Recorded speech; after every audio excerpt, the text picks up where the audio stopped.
We've been getting a ton of messages from you all about this book. Oh, yeah. Yeah, Make Your Bed Okay. by Admiral McRaven. Yeah. And you've sent us some really interesting summaries, too, so we figured, Yeah. why not do a deep dive on this one? Sounds good. Extract some of those really powerful lessons. Yeah. Give everybody a quick but thorough understanding I like it. of the key takeaways, without overwhelming anyone. Exactly. And what's so fascinating is this all started from just a simple commencement speech. Really? Yeah, back in 2014 at UT Austin, the University of Texas at Austin. Oh, wow. Okay. And it was inspired by their motto, "What starts here changes the world." And that message just took off online. Millions of people were resonating with it. Wow. And it wasn't just some flash-in-the-pan internet thing. This actually turned into a #1 New York Times bestseller. It did. And, got a lot of praise from the big publications like USA Today, The Washington Post, Oh, wow. Forbes even. They all loved it, huh? They did. And they all really honed in on the fact that it's so potent, it's so engaging, and surprisingly concise.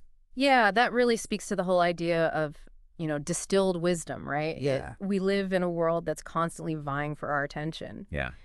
So being able to deliver a message that's both impactful and brief, that's key. And I think that's really the heart of what we're going to explore, how these seemingly small actions can actually have a massive ripple effect, and really how crucial it is to build that discipline and resilience. So let's jump right in and talk about the most deceptively simple but really foundational lesson that seems to come out of Make Your Bed, which is, if you want to change the world, start off by making your bed. Right. I mean, it sounds almost too cliche, right? It does sound a bit cliche, but let's break down why this actually works. Okay. When you think about it, accomplishing that one tiny little task, you're basically setting off this positive feedback loop in your brain. Interesting.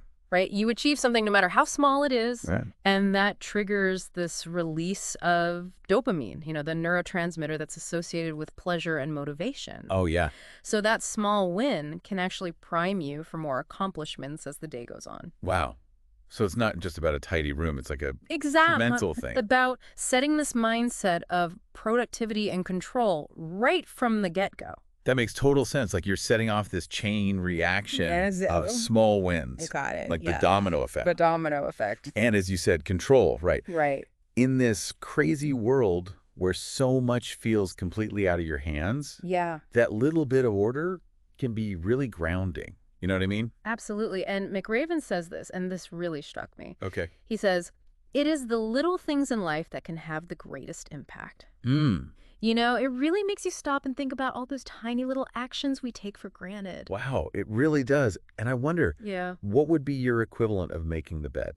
Oh, that's a great question. Right. Like, what's that small, seemingly insignificant thing that you could build into your routine to give yourself that sense of accomplishment and kind of put yourself on that better path for the rest of the day? Yeah, and it's different for everyone, right? Yeah. But it's about finding that one thing. Totally. And it makes me think of another really critical lesson that we can extract, especially given the Admiral's background. Okay.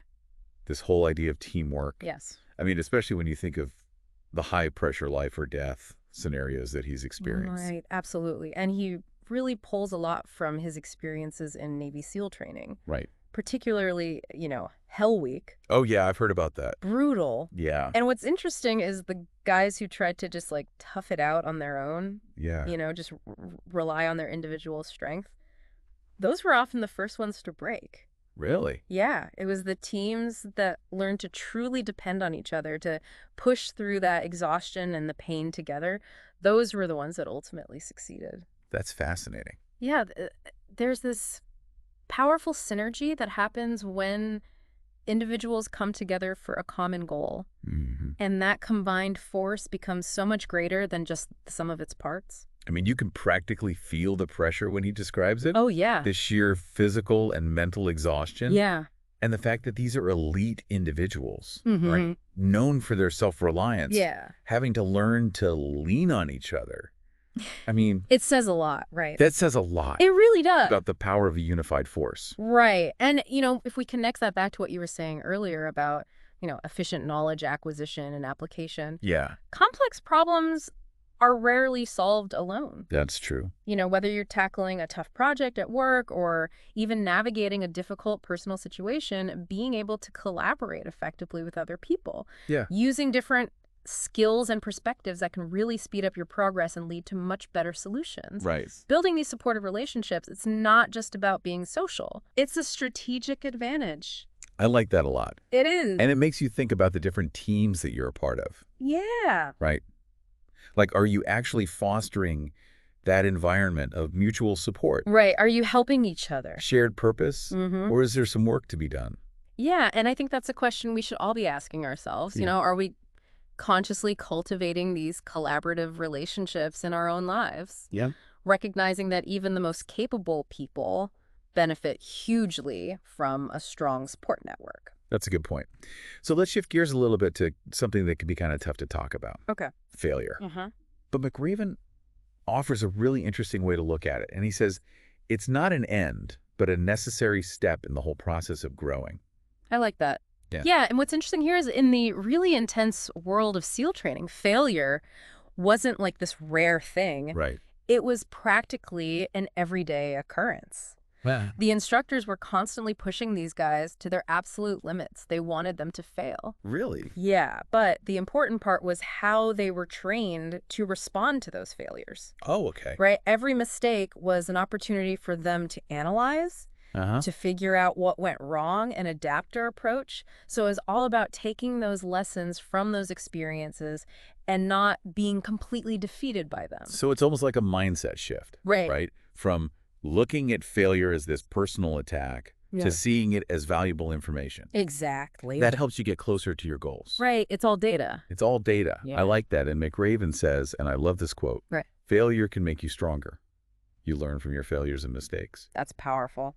Yeah, and I think that's a great reminder for all of us. It is. So instead of being discouraged by setbacks, yeah, we should actually be embracing them, you got it. seeing them as just part of the learning curve. Absolutely. And I think this leads to a really crucial question for all of us. How do we currently react to challenges and setbacks in our own lives? Are we able to see them as chances for learning and growth, or do they completely derail our progress? It's a good question. So the next lesson might seem a little unexpected given the whole military context, but it's actually very powerful, the whole idea of kindness and compassion. Oh, I like that. Yeah. Okay. And what's interesting here is that McRaven really stresses how important these softer skills are in a setting where you'd think toughness and resilience would be everything. Right. He tells this story about a fellow SEAL candidate who, even though he was enduring the same brutal conditions as everyone else, he was constantly offering encouragement and support to his teammates who were struggling. Wow. And they didn't see this as weakness. It actually boosted the morale of the whole group, and it really helped them to keep going. That's pretty amazing. Yeah, it just shows that even in the most demanding situations, human connection and empathy are truly strengths. Right. It really challenges that whole lone wolf mentality. Yeah. It shows that lifting other people up actually makes the whole unit stronger. Yeah. And if we think about it on a larger scale for everyday life, small acts of kindness can really ripple outwards. Absolutely. Like saying something encouraging to a coworker or helping someone in need. I mean, those things not only help the person you're doing them for, but they also create stronger relationships and just a better environment for everyone. Right. It's like compassion isn't a limited resource. Yeah. The more you give out, the more it tends to multiply. I like that. And it makes you think about just the small little interactions you have every day, right? Sometimes a tiny gesture of kindness can completely make someone's day. It can. And as you said, it often comes back to you in ways you wouldn't even expect. Yeah. Are we looking for opportunities to be kind in our everyday interactions? That's a good question. And do we realize the positive impact that can have not only on other people, but on ourselves as well? Now let's move on to our second to last lesson, which focuses on building resilience through confronting your fears, which feels especially relevant in a world that's, full of surprises, often unpleasant ones. Absolutely. And McRaven talks about this exercise in SEAL training called the chalk swim. Okay. And what's so interesting about this is that it forces the candidates to face this very primal fear. Okay. Swimming in pitch black water, not knowing what's below them. That sounds terrifying. It is. Yeah. And it's not about getting rid of fear completely. It's about learning to push past that initial freeze and keep moving towards your objective in spite of that fear. So it's that idea of getting outside your comfort zone, even when it feels really uncomfortable. Exactly. Because that's where you grow. Right. Yeah. Absolutely. And, if we connect this to your own goals, building resilience isn't about becoming totally fearless. It's about getting the courage to act despite the fear. Right. So McRaven suggests start with the smaller fears, and as you overcome those, you build up your confidence to tackle the bigger ones. Right. So it's not about some huge heroic leap. It's about taking it one step at a time. Exactly, one step at a time. And that makes it way less scary. Yeah, it does. And it makes me wonder, what small fear could you confront today? That's a good question. Knowing that it's a step towards building more confidence and resilience in the long run.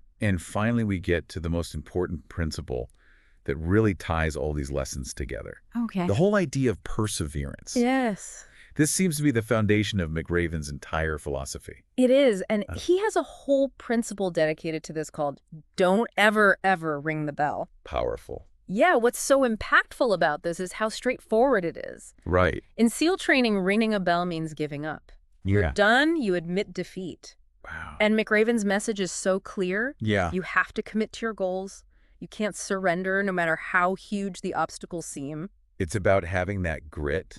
Yes, that inner strength to get you to the finish line, even when you just want to quit. I can picture that bell just hanging there. So tempting. And the whole book is this reminder to not give in. Don't ring the bell. To keep pushing forward. Yeah. And when we think about our lives and our goals, McRaven's experiences are like these powerful metaphors. Right. Those small actions we talked about, teamwork, learning from setbacks, showing kindness, facing our fears. Yeah. All of those are amplified, and they become so much more meaningful because we're committing to persevere. Exactly. We're not giving up on what matters. It brings it full circle, doesn't it? It does. It's not just about having a good start to your day. Right. It's about having that strength to see things through to the end, especially when things get tough. Absolutely. And McRaven says it so perfectly. Don't ever, ever ring the bell. It's a powerful statement. It is. It really is. And that dedication to your goals, that refusal to be defeated by challenges, that's what separates the people who achieve their goals from those who don't. So to wrap it all up, make your bed.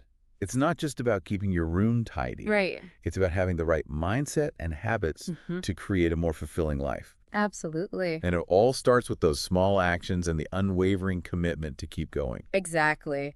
Admiral McRaven's insights, they come from this incredibly intense military background, but they offer this really profound wisdom that anyone can use. Yeah. By embracing these simple principles, our listeners out there, you can develop that discipline and resilience you need to navigate the challenges of life and really achieve your dreams. Absolutely. And on that note, here's a final thought for all of you to consider. Okay.